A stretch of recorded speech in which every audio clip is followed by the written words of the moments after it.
ஒரு 500 கோடி ப்ராஜெக்ட் நீங்களே சொல்றீங்க. இந்நேரம் நீங்க என்ன கொதிச்சு எழுந்திருக்கணும்? இந்நேரம் தயாரிப்பாளர் வயிற்றுல வாயில அடிச்சிருக்க வேண்டாமா? இந்நேரம் வந்து பார்த்தீங்கன்னா சைபர் கிரைம்ல போய் புகார் கொடுத்துருக்க வேண்டாமா? யாருக்கு அந்த பிரிண்ட் இருக்கும்? அதுவும் பிரிண்ட் பார்த்தீங்கன்னா கிளீனா இருக்கு. எங்க இருந்து எடுத்திருப்பாங்க? இதை புலனாய்வு செஞ்சாலே கண்டிப்பா தெரிஞ்சிடும். யார் இதை இணையத்தில் லீக் பண்ணாங்க, எங்க இருந்து லீக் பண்ணாங்க, உள்நாட்டில் இருந்தா வெளிநாட்டில் இருந்தா.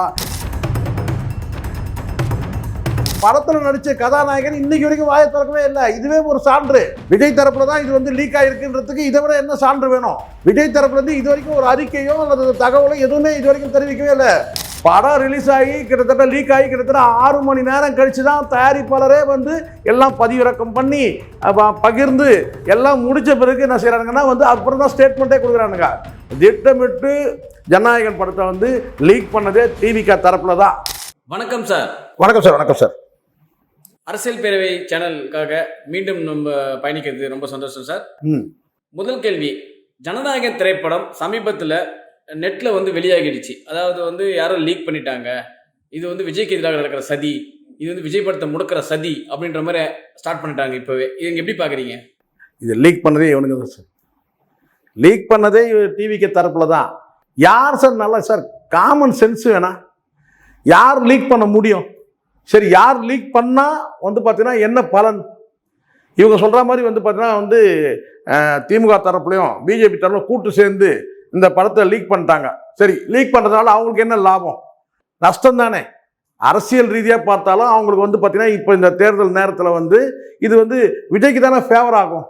அதில் வரக்கூடிய காட்சிகள், அதில் பார்த்தீங்கன்னா யாரை தாக்கி அந்த படம் எடுக்கப்பட்டிருக்கு, தன்னை தாக்கி எடுத்த படத்தை தானே யாராவது லீக் பண்ணுவாங்களா சார்? திமுக தாக்கி எடுத்த படத்தை திமுகவை லீக் பண்ணுமா? முட்டாள்தனமா இல்லை, அறிவு இருக்கானா உங்களுக்கு? அடிப்படையாவது இவங்க ஸ்கூலுக்கு போயிருக்கிறாங்க, இல்லை மழைக்காவது ஒதுங்கி இருக்கிறாங்கன்னு தெரியல. அடிப்படை அறிவு வேணும். ஒன்று திமுகவை சொல்லுங்க, இல்லை பிஜேபியை சொல்லுங்க. நீங்க திமுகவையும் சொல்றீங்க, பிஜேபியும் சொல்லுங்க. இப்போ ரெண்டு தரப்புலையும் இந்த படத்தில் ரெண்டு தரப்புலையும் தான் நீங்க தாக்கி இருக்கீங்கன்னு தான் செய்தி. திமுக தரப்பும் சரி, அதிமுக தரப்புலையும் சரி, பிஜேபி தரப்புலையும் சரி, எல்லாரையும் தான் நீங்கள் தாக்கியிருக்கீங்க. அப்போ தாக்கி எடுத்த படத்தை அவங்களே லீக் பண்ணுவாங்களா? அதனால என்ன அவங்களுக்கு பலன்? தங்களைத்தானே டேமேஜ் பண்ணிக்கிறதுக்கு யாராச்சும் இந்த வேலையை பண்ணுவாங்களா? இப்போ நீங்கள் லீக் பண்ணது பார்த்தீங்கன்னா விஜய் தரப்புலையும் லீக் பண்ணாங்க. ஏன்னா அரசியல் ஆதாயத்துக்காக எடுக்கப்பட்ட படம் ஜனநாயகன். தாவேகா அரசியல் ஆதாயத்துக்காக எடுக்கப்பட்ட படம் ஜனநாயகன். அப்போ இந்த படத்தை சட்டப்பூர்வமாக ரிலீஸ் பண்ண முடியாத, சட்டத்துக்கு புறம்பா ரிலீஸ் பண்ணிட்டு இதை திமுக ரிலீஸ் பண்ணிடுச்சு, அண்ணா திமுக சார்ந்து பாஜக ரிலீஸ் பண்ணிடுச்சு. இது எப்படி சரியா இருக்கும்?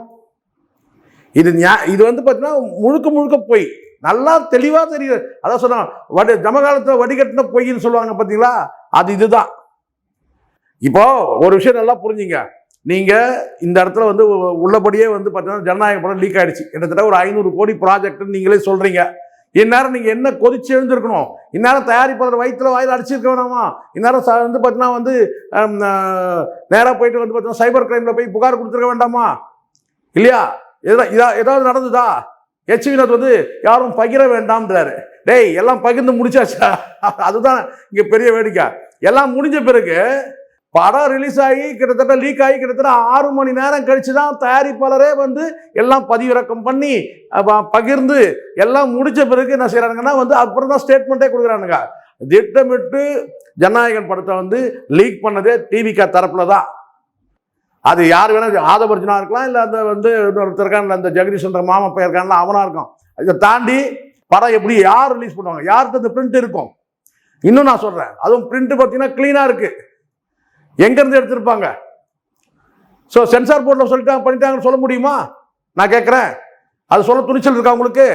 அப்போ சென்சார் போர்டில் பண்ணல, அப்போ வேற யார் பண்ணுவாங்க? இருக்கிறதே 2 சார், வாழைப்பழம் கதை மாதிரி 2 பிரிண்ட். ஒன்று சென்சார்கிட்ட இருக்கும், ஒன்று இவங்க கிட்டே இருக்கும். எப்படி இவங்க இப்போ நான் உதயநிதி கிட்ட எப்படி சார் லீக் ஆகும்? அப்போ பிஜேபி தரப்புல எதுக்காகனா திமுக தரப்புல மட்டுமே சொன்னாங்கன்னா அப்போ நம்ம கேள்வி கேட்போம், ஏன் சென்சார் போர்டு யார்கிட்ட இருக்கு? சென்ட்ரல் கவர்மெண்ட் தான் இருக்கு. அப்போ என்ன சொல்றாங்கன்னா எல்முருகனும் உதயநிதி சேர்ந்து படத்தை லீக் பண்ணிட்டாங்க. எப்படி? நேரடியாக பிஜேபி சொன்னா அதுக்கும் பயம். இல்லைன்னா விட்டா இவங்க அமித்ஷா வரைக்கும் போவானுங்க. ஆனால் தெளிவா தெரியுது, முழுக்க முழுக்க இந்த படத்தை அரசியல் ஆதாயத்துக்காக இவனுங்களே லீக் பண்ணிட்டானுங்க. அவ்வளவுதான். இது ஒரு சுச்சுவேஷன் இருக்கு பாருங்க. ஒரு காலத்துல வந்து பார்த்தா ஐயோ படத்தை லீக் பண்ணா கதறுவானுங்க, கண்ணீர் விடுவானுங்க, இங்க புகார் தரேன் அங்க புகார் தரேன் அப்படின்னு சொல்லி அவ்வளோ ஆவேசமா பேசுவானுங்க. இன்னைக்கு அவனுங்களே வந்து பார்த்தீங்கன்னா கிட்டத்தட்ட சூசைடுக்கு சமம், தற்கொலைக்கு சமமா வந்து அவங்களே படத்தை லீக் பண்ணிட்டானுங்க. காரணம் அரசியல் ஆதாயம். இது வந்து ட்ரோல் ஆகும். அதுக்கு குறிப்பா இன்னொரு காரணம், அதுக்கு முக்கிய காரணம் என்னன்னா இன்னைக்கு TN 2026 படம் வந்து பார்த்தீங்கன்னா முழுக்க முழுக்க தாவேக்காக தர்ம அடி அடிச்சிருக்கு. இது நாரா அடிச்சிருக்கிறானுங்க படத்துல. அந்த படத்துல அப்போ தாவேக்க அரசியல் அம்பலமாகுது. அப்போ இதன் மூலமா என்ன செய்யலாம்? மடைமாற்றம் செய்யலாம் அந்த ரசிகர்களை. அப்போ என்ன செய்யலாம்? அந்த ரசிகர்களை, ஒட்டுமொத்த ரசிகர்களையும் நம்ம தாவேக்கால இருக்கிற ரசிகர்களே போய் வந்து அந்த படத்தை பார்ப்பாங்க போருக்கே அப்படின்னு சொல்லிட்டு இப்போ வந்து இந்த ஜனநாயக படத்தை லீக் பண்ணி மடைமாற்றம் செஞ்சிருக்கிறானுங்க. இதுதான் 100% உண்மை. சரி சார், இப்போ இந்த படத்தை வந்து லீக் பண்ண வேண்டிய அவசியம் என்ன? இப்போ இந்த டைம் லீக் பண்ண வேண்டிய அவசியம் என்ன? அதுதான் தேர்தல் ஆதாயம் சொல்றேனே. தேர்தல் ஆதாயத்துக்காக எடுக்கப்பட்ட படம் ஜனநாயகன். இந்த டைம்ல வந்து பாத்தீங்கன்னா இதுக்கு மேல வந்து இந்த படம் வந்து இனிமேல் வந்து ஆகஸ்ட்லயோ செப்டம்பர்லயோ வந்தாலும் அந்த படம் வந்தாலும் அதோட முழுக்க முழுக்க அரசியலை மையப்படுத்தி தேர்தல் ஆதாயத்துக்காக எடுக்கப்பட்ட படத்தை கொண்டு வந்து தேர்தல்லாம் முடிஞ்ச பிறகு நீங்க வெளியிட்டீங்கன்னா அந்த படம் வெளியிட்டாலும் ஒண்ணு வெளியிட்டாலும் ஒண்ணு. அதான் சொல்லுவாங்கல்ல, இனி வயதுக்கு வந்தா என்ன வரலனா என்ன, அந்த மாதிரி ஆயிடும். அப்போ இந்த இடத்துல இருக்கா தேர்தலுக்கு முன்னாடி இந்த படத்தை வெளியிடணும். சட்டப்பூர்வமா வெளியிட முடியாது, சட்டத்துக்கு புறமா வெளியிட்டு இருக்கு டிவிக்கு. இதை புலனாய்வு செஞ்சாலே வந்து கண்டிப்பா தெரிஞ்சிடும் யார் இதை வந்து இணையத்தில் லீக் பண்ணாங்க, எங்க இருந்து லீக் பண்ணாங்க, உள்நாட்டில் இருந்தா வெளிநாட்டில் இருந்தா எல்லாமே தெரிய வந்துடும். ஆனா இதை தாண்டி வந்து பாத்தீங்கன்னா வந்து குறிப்பிட்ட வந்து பாஜகன்னு சொல்லாம குறிப்பிட்ட ஒரு அமைச்சரையும் வந்து பாத்தீங்கன்னா ஒரு துணை முதலமைச்சரும் லிங்க் பண்ண வேண்டிய காரணம் என்ன? தனிப்பட்ட முறையில் ஏன் சொல்லணும்? திமுக பாஜகன்னு சொல்ல வேண்டியதானே? சொல்ல முடியாது. சொன்னா பிரச்சனை பெருசாகும். அதனால வந்து முழுக்க முழுக்க கேவலமான ஒரு சதி திட்டம் தான் இந்த படத்தை ரிலீஸ் பண்ணதே. இதுவும் ஒரு சதி. கரூரில் எப்படி சதி திட்டமோ அதுவும் ஒரு சதி. அதே மாதிரி எப்படி பாட்டில் வீசுறாங்கன்னு சொன்னாங்களோ அது ஒரு வந்து பார்த்தீங்கன்னா ஒரு சதி. இது மாதிரி இவங்க சதி வேலை பண்ணியே வந்து எப்படியாவது ஜெயிச்சிடலாம்னு நினைக்கிறானுங்க. அது இந்த தேர்தலில் நடக்க போறதில்ல. காலகமாக எவ்வளோ பேர் சதி வேலை பண்ணவங்களாம் வந்து பார்த்தீங்கன்னா வந்து மண்ணோட மண்ணாகி மக்கி போயிட்டானுங்க. சதி அரசியல் பண்ண அத்தனை பேருமே நான் சொல்லுவேன் நான். அதனால இந்த சதி அரசியல்லாம் இன்னைக்குள்ள அறிவார்ந்த வந்து ஒரு சமூகத்தில் எடுபடாது. அதெல்லாம் கடந்த காலத்தில் முடிஞ்சிச்சு இந்த சதி அரசியல்லாம். ஆனால் இனிமேல் நடக்கிறது எல்லாமே விதி அரசியல் தான். இவன் நடுரோட்டில் நிற்கிறன்னு இருக்கு சினிமாவையும் கைவிட்டுட்டு, இல்லைன்னா அவன் படத்தை அவனே வந்து பார்த்தீங்கன்னா வந்து எங்கேயாச்சும் வந்து ரிலீஸ் பண்ணுவானா? கிட்டத்தட்ட தற்கொலைக்கு சமமா அப்படிதான் நடந்திருக்கு. இதெல்லாம் எந்த காலத்திலும் நடக்காத விஷயம். எத்தனை படத்துக்கு வந்து பார்த்தீங்கன்னா கேஸ் போட்ட மாதிரி நாடகம் நடிச்சானுங்க. எத்தனை படத்துக்கு எத்தனையோ படத்துக்கு கேஸே இல்லாமல் இவங்களே ஒரு கேஸை போட்டு படத்துக்கு ஹைப் ஏற்றுவானுங்க. ஆனால் இன்னைக்கு என்ன ஆச்சு பார்த்தீங்களா? விதி வசத்தால் அவனே வந்து பார்த்தீங்கன்னா வந்து அவன் பண்ண சதி வேலையில் அவனே சிக்கிறான் பாருங்க. அதுதான் அதுக்கு பேர் தான் விதி. இன்னைக்கு அவன் படத்தை அவனே வந்து பார்த்தீங்கன்னா லீக் பண்ணுற அளவுக்கு இன்னைக்கு வந்து நிலைமை ஆயிடுச்சு. இதுதான் வெளிப்படையான உண்மை. சார், இப்போ என்ன சொல்றாங்கன்னா கூலி படம் வரும்போது முதல் ஷோ முடியும் போதே ரிலீஸ் பண்ணாங்க. அதுவே குட்பாடகளி திரைப்படம் போது முதல் ஷோ முடிஞ்சு வெளியறதுக்குள்ளே அந்த படம் லீக் அவுட் ஆயிடுச்சு. ஸோ இதெல்லாம் மட்டும் பண்ணது யாருன்னா இவங்க தான். இது பண்ணதே வழக்கமா காலமா இவங்க வந்து இந்த விஜய் கம்பெனிக்கே, விஜய் அந்த SAC கம்பெனிக்கே நான் கேட்டேன்னா இது காலங்காலமா செய்யக்கூடிய விஷயம் சார். இது வந்து பார்த்தீங்கன்னா அடுத்தவங்க படத்தை காலி பண்றதா இவனுடைய வேலையை. இதுல பல பேர் சிக்கி சின்ன பின்னமா இருக்கிறாங்க. உங்களுக்கு தெரியும். ஏன் அஜித்தே வந்து பார்த்தீங்கன்னா ரொம்ப இதில் சிக்கி வந்து பார்த்தீங்கன்னா கஷ்டப்பட்டு இருக்கிறாரு கடந்த காலத்துல. பல பேரை வீழ்த்துறதும் இப்படிதான். இன்னைக்கு வந்து பார்த்தீங்கன்னா பல தயாரிப்பாளர்களை வந்து இவன் ஏமாத்தினுடைய விளைவு தான் இன்னைக்கு இவனே இந்த பினாமி பேர்ல இந்த படத்தை எடுத்துட்டு எவ்வளோ விதிக்கு எவ்வளோ வந்து பவர் இருக்கு பாருங்க. இவங்க பண்ண அந்த காலத்தில் சதி வேலை பண்ணதுக்கு பல வந்து தயாரிப்பாளர்கள் பிச்சை எடுத்துருக்காங்க. இன்னைக்கு இவன் சொந்தமாக படத்தை தயாரிச்சுட்டு ஒரு பினாமி பேரில் அந்த படத்தை வெளியிட முடியாம அவனே இந்த படத்தை வந்து பார்த்தீங்கன்னா லீக் பண்ணுறான்னு சொன்னால் இதுக்கு பேர் தான் விதி. இதுக்கு பேர் தான் விதி. இதை பூசி முழுறானுங்க அப்படியே இந்த வலைபேச்சு குரங்குக அவன் இவெல்லாம். தெளிவாக நான் சொல்கிறேன், ஒருபோதும் வந்து பார்த்தீங்கன்னா பிஜேபியோ அல்லது திமுகவோ இந்த படத்தை வந்து லீக் பண்ணுறதுக்கான வாய்ப்பே கிடையாது சார். ஸ்கோப்பே கிடையாது. அந்த மாதிரி பண்ணவே முடியாது. அந்த மாதிரி காரணம் அரசியல் ரீதியாக அவங்களுக்கு வந்து பார்த்தீங்கன்னா டேமேஜ் அவங்களுக்கு தான். ஏன்னா படத்தில் பேசக்கூடிய வசனங்கள் எல்லாமே வந்து பார்த்தீங்கன்னா அரசியல் ரீதியாக அனல் பறக்கக்கூடிய வசனங்கள். வந்து பார்த்தீங்கன்னா பாஜகவையும் திமுகவையும் சாடக்கூடிய வசனங்கள். ஏன் அதிமுக சேர்த்தே அப்படி இருக்கும்போது பார்த்தீங்கன்னா அவங்களே தன்னைத்தானே டேமேஜ் பண்ணிக்கிறதுக்கு யாராவது படத்தை லீக் பண்ணுவாங்களா? இவன் தற்கொலைக்கு சமமாக இவனுங்களே லீக் பண்ணிட்டு இதை வந்து பார்த்தீங்கன்னா அவங்க பண்ணாங்க இவங்க பண்ணாங்கன்னு சொல்றது ஏமாத்து வேலை. ஆமாம் சார், இப்போ வந்து லீக் பண்ணதுனால படத்தை வந்து பல பேர் பார்த்துட்டானுங்க. இதுக்கப்புறம் இந்த தேட்டர் தான் பார்ப்பாங்களா? இதுக்கு மேலே அதான் நான் சொல்றேன். இனிமேல் வந்து வயசுக்கு வந்தா என்ன வரலன்னா என்ன இல்லை, இனிமேல் வந்து பார்த்தீங்கன்னா அந்த பருத்தி மூட கூட இருக்கிறத பெட்ரு. இனி படத்தை ரிலீஸ் பண்ணா என்ன பண்ணனா சார்? ஜனநாயகன்றது ஆகஸ்ட் நாயகன், டிசம்பர் நாயகன் அப்படி போயிடுச்சு. இதுக்கு மேலே ஓடிடியில் விட்டுட்டு போயிட்டே இருப்பானுங்க. நீ தியேட்டரில் வந்து படத்தை போட்டாலும் வந்து பார்க்க மாட்டாங்க. ஏற்கனவே இவன் படத்தை ரீரிலீஸை வந்து பார்ப்பாங்க. இப்போ கிட்டத்தட்ட வந்து ஜனநாயகன் வந்து ரீரிலீஸ் ஆல்ரெடி ரிலீஸ் முடிஞ்சாச்சு. இப்போ சட்டப்பூர்வமாக ரிலீஸ் ஆகணும், அவ்வளோதான். அந்த ரிலீஸ் வரும்போது பார்த்தீங்கன்னா இப்போ தியேட்டரில் போய் படம் பார்க்குறவங்க மக்களுக்கு ஆர்வம் இருக்காது. அது ஆஸ் யூஷுவல் 10-11 அவ்வளோதான். இப்போ எப்படி இவங்க குஷி படம்லாம் வந்து ரீரிலீஸ் எல்லாம் போய் பார்த்தாங்களா யாராச்சும்? கில்லி படத்தை போய் பார்த்தாங்களா யாராச்சும்? அது மாதிரி வந்து பார்த்தீங்கன்னா போக்கிரி படத்தை யாராவது போய் பார்த்தாங்களா? இப்படி ரீரிலீஸ் படத்தை யாருமே போய் பார்க்கவே இல்லை படத்தை. அதே மாதிரி ரீரிலீஸ் மாதிரி தான் ஆகிடும் இந்த ஜனநாயகன், அவ்வளோதான். ஸோ ஜனநாயகன் கன்ஃபார்ம் பிணநாயகன் தான், அவ்வளோதான். இதிலே வந்து வரவேற்பு இல்லையே சார். இப்போ நீங்கள் பாருங்கள், இதுவே படம் குப்பை மாதிரி இருக்கிறான்றாங்க. இதுவே இனி எதிர்பார்க்கறது ஒன்று தம்பி ஜேசன் சஞ்சயோட சிக்மா படத்தை எதிர்பார்க்கலாம். அந்த படத்தை அதுக்காகவே படத்தை டிலே பண்ணாங்க. அதுக்காக இவங்க திட்டமிட்டு டிலே பண்ணது தான் அது. ஜனநாயகன் படம் வரணும்னு சொல்லிட்டு ஏப்ரலே திட்டமிடப்படுறது சிக்மா. இப்போ தேர்தலுக்காக வந்து பார்த்தீங்கன்னா ஒரு 2 மாதம் 3 மாதம் தள்ளி போடுறாங்க. அது ஆகஸ்ட்டில் வருமோ செப்டம்பரில் வருமோன்னு தெரியாது. ஆனால் இனி வந்து பார்த்தீங்கன்னா வந்து விஜயோட சினிமா கெரியர் வந்து பார்த்தீங்கன்னா இந்த லீக்டு ஜனநாயகனோட முடிஞ்சிச்சு, அவ்வளோதான். ஆமாம் சார். இப்போ என்னென்னா எல்லாருமே வந்து do not watch the movie in piracy அப்படின்ற மாதிரி சப்போர்ட் பண்ண ஆரம்பிச்சிட்டாங்க சார். இதெல்லாம் வந்து சும்மா இதெல்லாம் போகிறதுல நீ போட்டுட்டு வந்து பார்த்தீங்கன்னா வந்து திறந்து வச்சுட்டு வந்து பார்த்தீங்கன்னா எவனும் வந்து திருடக்கூடாதுன்னா கதவை திறந்து வச்சாலே திருட வருவான்றது எல்லாருக்கும் தெரியும்ல. நீங்கள் படத்தை வந்து பார்த்தீங்கன்னா வெளியிட்டாச்சு, இனி எல்லாருடைய பாக்கெட்டுக்கும் போயிடுச்சு. இனிமேல் நீ வந்து பார்க்காத இருந்துருவோண்ணா நான் கேட்குறேன். எல்லாம் முட்டாள்தனமாக இருக்கிறீங்க, அறிவு கட்டமாக இருக்குங்களா? முடிஞ்சிச்சு சார். வந்து அம்பலத்துக்கு வந்துடுச்சு விஷயம். இனிமேல் இதை யாரும் வந்து பார்த்தீங்கன்னா நீங்கள் வந்து படத்தை பார்க்காதீங்கன்னா இருந்துருவானுங்களா? பார்த்ததே முதல்ல தற்கொலை கும்பல் தான். முதல்ல இந்த படத்தை தற்கொலை கும்பல் ஒரு தலைமை தற்கொலைகள் வந்து லீக் பண்ணானுங்க. வந்து பார்த்தீங்கன்னா வந்து இளைய தற்கொலைகள் அனாமத்து தற்கொலைகள் அவனுங்கெல்லாம் படத்தை பார்க்குறாங்க. அவனுக்கு தான் ஷேர் பண்ணுறதே. சினிமா இப்போ புரியுதா? சினிமா என்பது எவ்வளோ ஒரு மாயைன்றது. நீ சொல்லணும் கண்ணை முடிப்பானா சார்? நான் கேட்குறேன். பார்க்காத இருந்துருவானா? படத்தை ரிலீஸ் பண்ணியாச்சு, எல்லாரும் பேக்கெட்டுக்கும் வந்துடுச்சு படம், அவ்வளோதான், முடிஞ்சிச்சு கதை. கதம் இல்லை சார், படம் பார்த்தவங்களே ஏன் இந்த படத்துக்காக இவ்வளோ பில்டப் கொடுத்தீங்க புரியுதுங்களா சார்? வரக்கூடியதே என்னன்னு கேட்டிங்கன்னா இந்த சாட்டைகளை போட்டு அடிக்கிறது.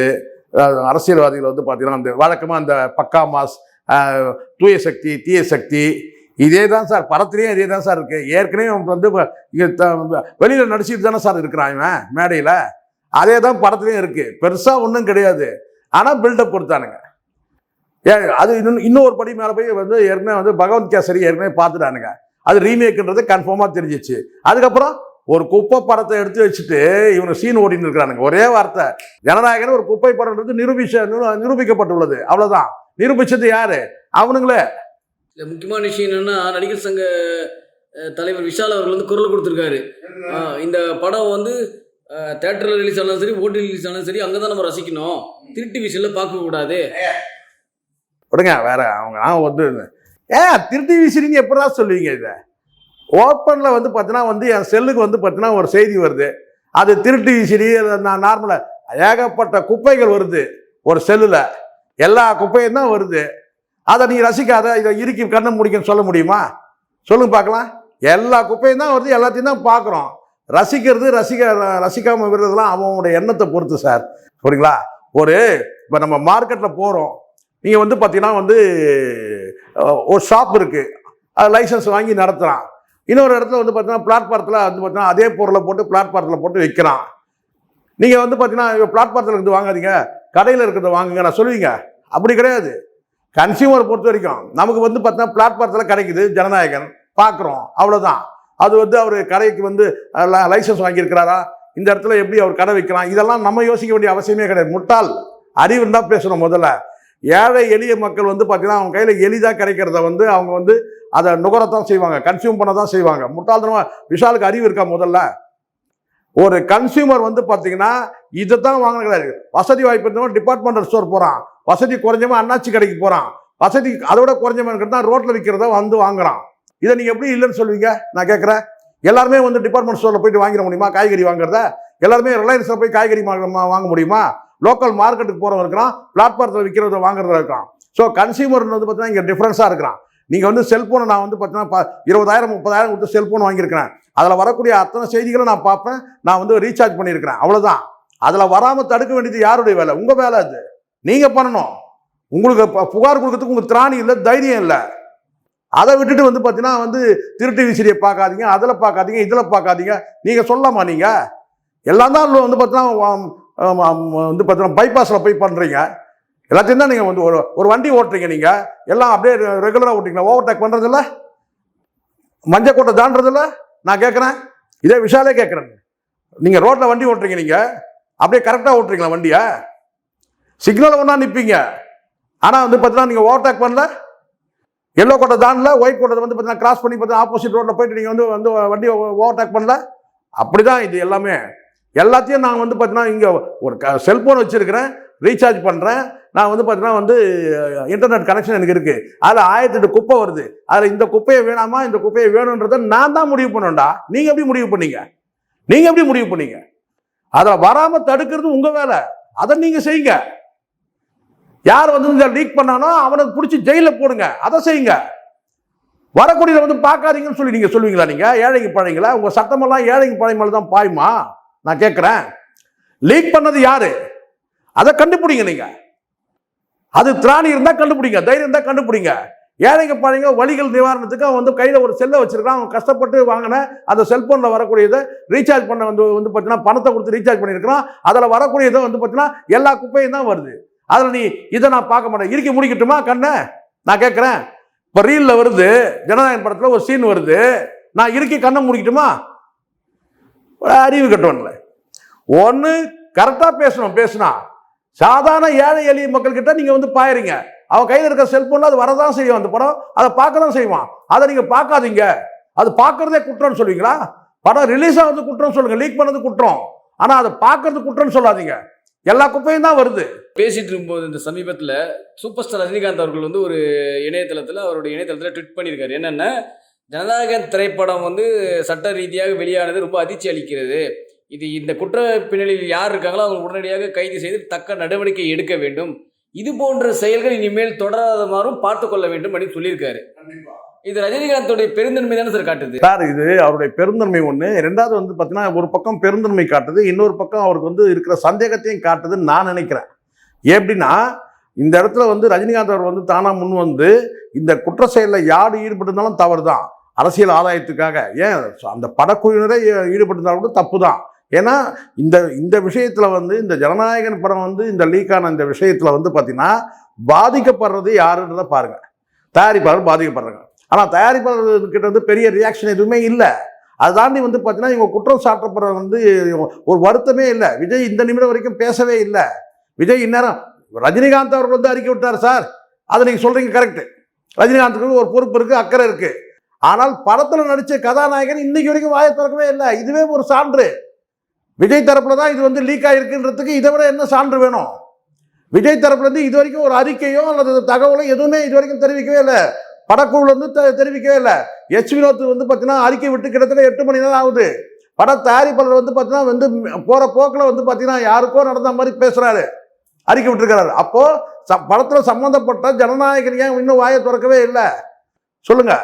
அப்போ இதுதான், இது வந்து நல்லாவே தெரியுது. அதனால் ரஜினிகாந்த் அவருடைய அறிக்கை வந்து பார்த்தீங்கன்னா ஒரு சினிமா கலைஞனா கிட்டத்தட்ட ஒரு சீனியர் ஆர்டிஸ்டாக வந்து அவர் வந்து இந்த வேண்டுகோள் வைக்கிறார். இது நியாயமான கருத்து. Thank you very much sir. நன்றி சார்.